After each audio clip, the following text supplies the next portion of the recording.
Fala pessoal, Matheus Araújo aqui. Aproveitar que estou na estrada, estou indo visitar um cliente da consultoria e eu quero conversar uma coisa com vocês hoje que é extremamente importante. Muitos de vocês vão achar que eu estou antecipando esse assunto, que é assunto só lá para frente, mas na verdade não é. Vamos falar de preparação para seca. Mas Matheus, a gente está saindo da seca, está indo para as águas. Mas eu vou explicar para você por que esse é o momento certo de se preparar para a seca que vem. Então vem comigo, vamos falar muito sobre isso, eu vou explicar meu ponto de vista. Não, vai ser um vídeo não muito técnico, eu quero explicar meu ponto de vista para vocês analisarem e observarem se cabe dentro da fazenda de vocês, se cabe isso dentro da realidade de vocês, se é um ponto interessante. Pessoal, então vamos lá, se vocês gostam desse tipo de vídeo, já se inscreve aqui no canal, ativa o sininho das notificações, deixa um like no vídeo que é extremamente importante. Vocês me ajudam muito quando faz isso, porque faz o YouTube entender que o assunto é relevante, que isso está servindo para vocês, que é interessante para a fazenda de vocês. Gente, vamos lá, explicar um pouco do contexto da coisa. Estou indo visitar um cliente meu agora, aqui perto de São José do Rio Preto. Na verdade, eu estou indo lá para ver como que tá a fazenda nessa saída de seca. Aqui ele está numa região um pouco mais noroeste, noroeste do estado de São Paulo, quase saindo ali divisa com Minas. Tanto para ele quanto para a gente ali em Presidente Prudente, já voltou as chuvas. Claro que a temperatura ainda não está ideal, a luminosidade do dia ainda não está ideal, mas de certa forma a gente praticamente já está saindo aí do período seco do ano. E por que eu falo que esse momento é o momento ideal da preparação para a próxima estação chuvosa, para a preparação para a próxima estação seca? Porque agora, pessoal, que a gente observa se a fazenda saiu com resíduo de pastagem ou sem resíduo de pastagem na seca. Eu vou explicar essas duas situações. Se a fazenda está saindo com resíduo de pastagem, a gente pode manter a lotação, certo? E mantendo a lotação, consequentemente, a fazenda ela não precisa alterar a sua capacidade de suporte, alterar o seu número de animais para conseguir resíduo para a próxima seca. Ou seja, a gente não precisa fazer intervenção nenhuma agora nesse momento, se sobrou pasto, para conseguir armazenar a comida para a próxima seca. Por isso que eu falo que agora é o melhor momento de preparação. Porque agora a gente tem que tomar essa decisão se baixa a lotação, ainda mais para a fazenda ter resíduo, ou se ela trabalhou num ponto de equilíbrio perfeito da seca, para ela ter tempo, se ela trabalhou no ideal da seca, se ela trabalhou na taxa de lotação ideal, para ela não sofrer durante as águas, para ela continuar com esse resíduo de pastagem durante as águas, para a gente ter o mesmo volume de alimento para a seca. Então vamos imaginar uma situação seguinte. Nessa fazenda desse meu cliente, a gente trabalhou quase que a seca inteira com uma taxa de lotação de 1,2 UA por hectare. Claro que essa lotação não foi segurada só a pasto, a gente tem uma estratégia de forragem durante a seca, mas a pasto, geralmente os pastos trabalharam de 1 a 1,2 unidade animal por hectare durante esse período de seca. O que eu quero observar lá agora? Eu quero observar que a fazenda conseguiu manter o resíduo de pastagem. Se ela manteve o resíduo de pastagem, eu não vou precisar me preocupar em baixar a lotação agora para as águas, porque eu sei que a fazenda aguenta esse 1,2.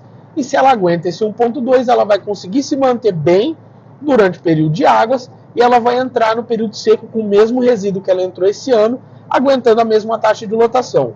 O que eu não quero ver lá? Um pasto mais baixo do que o normal. Ou seja, pasto rapado, planta sofrida, porque se isso estiver acontecendo, ou a gente errou no manejo, mas o mais provável é que a gente errou na taxa de lotação global. Ou seja, a gente passou um período de seca com uma quantidade maior de animais ou uma quantidade maior de taxa de lotação do que a fazenda aguentaria. Se isso acontecer, o que eu tenho que fazer agora? O que eu tenho que orientar ele a fazer agora?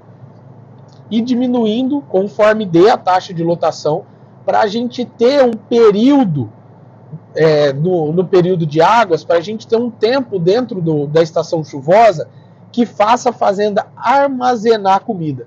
Ou seja, que faça ela voltar a crescer, que faça a fazenda juntar pasto novamente, para a seca que vem ser uma seca mais tranquila. E claro, quando a seca efetivamente chegar, eu já sei a taxa de lotação que eu tenho que trabalhar. Não é mais esse 1.2, é uma taxa de lotação menor, certo? A fazenda pode até trabalhar no 1.2, mas aí eu preciso produzir uma quantidade maior de comida reserva, seja uma forragem ou comida comprada, para conseguir fazer a fazenda aguentar. Essa é a forma com que a gente trabalha, sempre com cautela, justamente para fazer a fazenda do nosso cliente nunca ter problema de pasto. É trabalhar sempre observando essas lotações e, claro, criando histórico ao longo dos anos e ao longo dos períodos, tanto de água quanto de seca, para a gente ter uma referência, uma métrica para ser trabalhada. Então, observem isso na fazenda de vocês. Como que vocês estão saindo da seca? Estão saindo com o pasto rapado? Estão saindo com uma braquiária judiada que precisa de um período de água folgada para a fazenda conseguir erguer? Ou vocês estão terminando essa seca com uma massa ainda suficiente para alimentar os animais, onde vocês não precisam se preocupar em ter que diminuir lotação? Vejam esses pontos, analisem essas questões dentro da fazenda de vocês, porque são questões importantíssimas de planejamento. E esse planejamento é o que leva a realmente o sucesso financeiro de uma fazenda, a entender qual que é a dinâmica dela, como que ela se comporta ao longo dos períodos de água e de seca. E sempre, gente, a preparação para um determinado período do ano acontece posterior a ele, não é durante